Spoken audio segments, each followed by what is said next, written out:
Today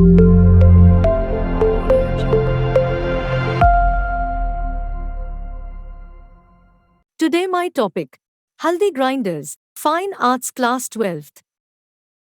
Name, Haldi Grinders. Artist, Amrita Shergill. Medium, all on canvas. Period, 1940. Size, 76.5 centimeters x 102 centimeters. Collection, National Gallery of Modern Art, New Delhi. Subject matter, the whole picture represents an actual setting of a village household. विषय वस्तु, पूरी तस्वीर एक ग्रामीण परिवार की वास्तविक स्थिति को दर्शाती है.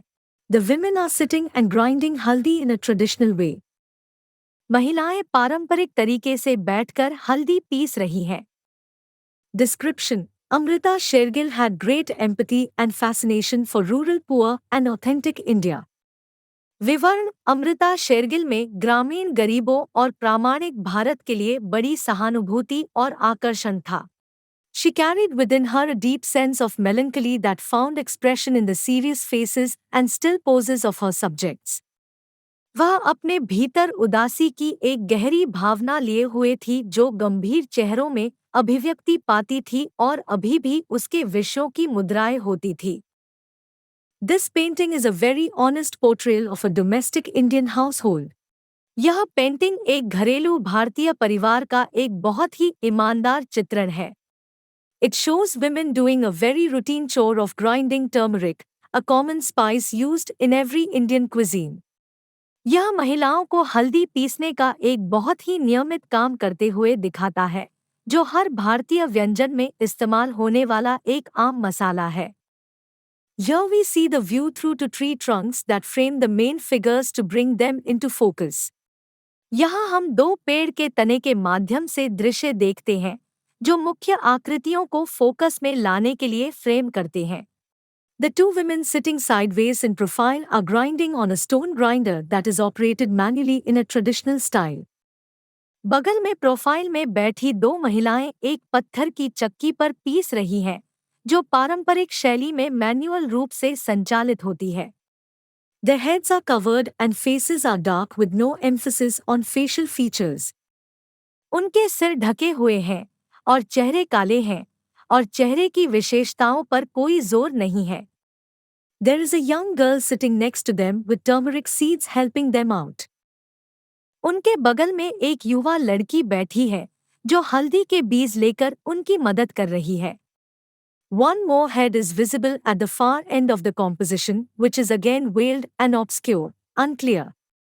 रचना के दूर छोर पर एक और सिर दिखाई देता है, जो फिर से घूंघट और अस्पष्ट है. These are women who have surrendered to their fate and are comfortable as they are. ये ऐसी महिलाएं हैं जिन्होंने अपने भाग्य के सामने आत्मसमर्पण कर दिया है और वे जैसी हैं वैसी ही सहज हैं.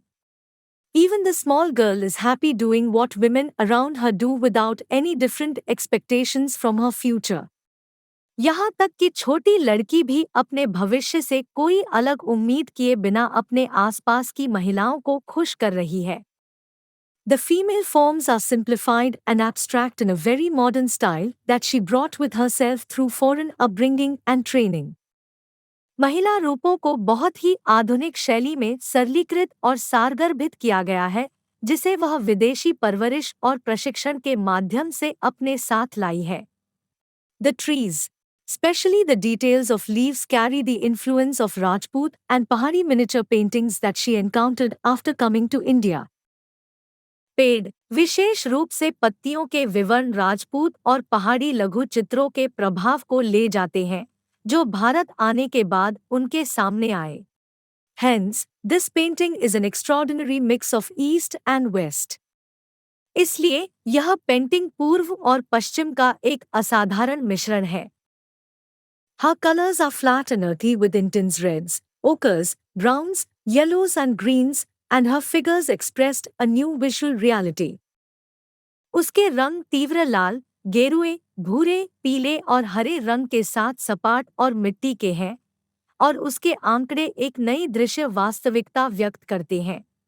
It also reveals the artist's sense of scientific perspective and balance of composition.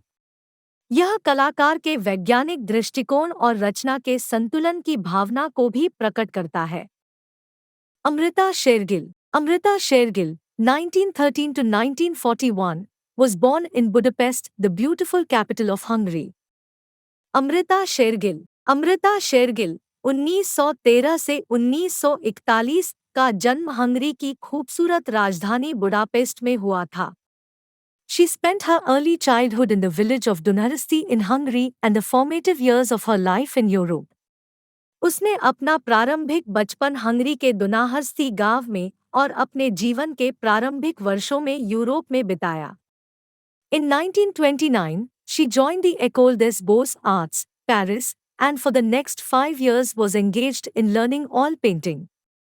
1929 में वह एकोले डेस बीक्स आर्ट्स, पेरिस में शामिल हो गई और अगले 5 वर्षों तक ऑयल पेंटिंग सीखने में लगी रही। Her Young Girls was adjudged the Picture of the Year in 1933 and at age of 18 she was honored with election as an Associate of Grand Salon, a rare distinction at that age.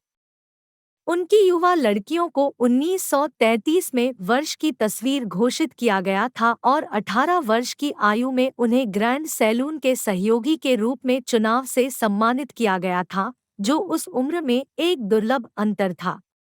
She was moved by poverty, famines and the intricacies of Indian culture and resolved to paint them all on her canvas. वह गरीबी, अकाल और भारतीय संस्कृति की पेचीदगियों से द्रवित हो गई और उन सभी को अपने कैनवास पर चित्रित करने का संकल्प लिया।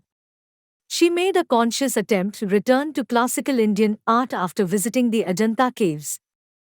अजंता की गुफाओं का दौरा करने के बाद उन्होंने शास्त्रीय भारतीय कला की ओर लौटने का सचेत प्रयास किया। Later in 1937, she toured South India and produced the famous South Indian trilogy of paintings, Bride's Toilet, Brahmacharis, and South Indian Villagers Going to Market.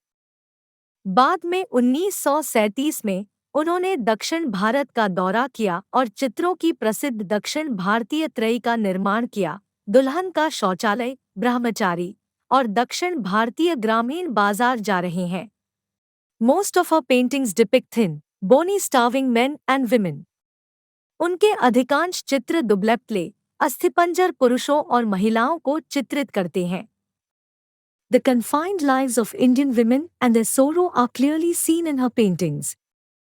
भारतीय महिलाओं का सीमित जीवन और उनकी व्यथा उनके चित्रों में स्पष्ट रूप से दिखाई देती है। In November 1937, Amrita went to Lahore to hold a solo show of her work. नवंबर 1937 में अमृता अपने काम का एकल शो आयोजित करने के लिए लाहौर गई। This exhibition created a tremendous impression on art lovers. इस प्रदर्शनी ने कला प्रेमियों पर जबरदस्त छाप छोड़ी। She used to say that Europe is for European artists and India belongs to her. वह कहती थी कि यूरोप यूरोपीय कलाकारों के लिए है और भारत उनका है। Amrita Shergill and Raza Ravi Verma stand as two separate but strong entities that brought the dawn of modern Indian art. Amrita Shergill और राजा रवि वर्मा दो अलग-अलग लेकिन मजबूत संस्थाओं के रूप में खड़े हैं, जिन्होंने आधुनिक भारतीय कला की शुरुआत की। She died a sudden and mysterious death at the age of 28. 28 साल की उम्र में उनकी अचानक और रहस्यमय मौत हो गई। Works: The South Indian Trilogy, Woman Resting on a Charpoy, Elephant Bathing, The Ancient Storyteller, The Haldi Grinders and Camels.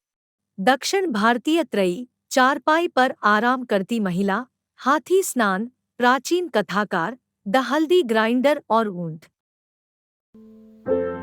Thanks for watching this video.